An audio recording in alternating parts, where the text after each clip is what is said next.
C'est un langage qui n'exclut personne. Et on peut se poser la question, mais comment se fait-il que notre langage, la façon dont on parle, la façon dont on écrit, exclut des personnes ?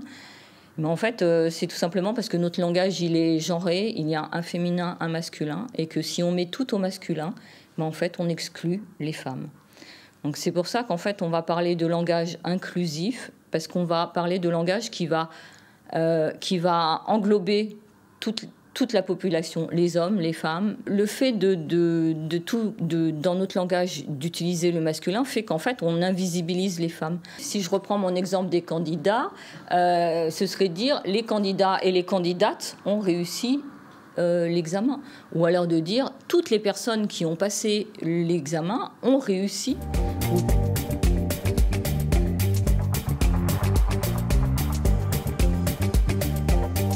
C'est déjà de se poser les questions. Qu'est-ce qu'un langage inclusif ?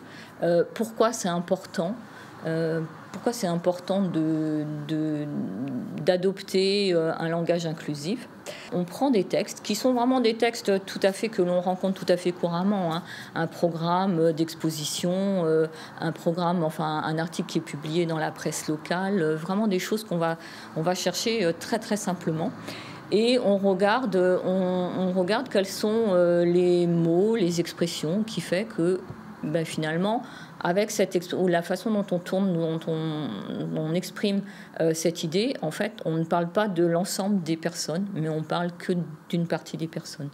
Et comment, à ce moment-là, on peut faire ? Comment est-ce qu'on peut faire pour que en fait, l'ensemble de la population ou l'ensemble des personnes concernées soit représenté dans notre langage, dans le texte.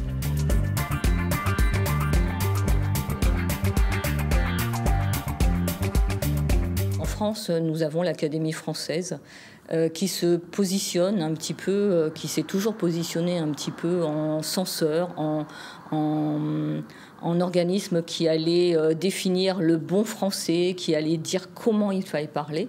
Et je pense que ça, c'est vraiment une situation vraiment française, parce que si on prend les autres pays de la francophonie, qu'on prenne la Belgique, la Suisse, le Québec, en fait, sont beaucoup plus avancés sur ces questions de langage inclusif. Ça fait très longtemps qu'ils ont travaillé sur la féminisation des noms de métiers et des fonctions, et ça fait très longtemps qu'ils l'utilisent régulièrement.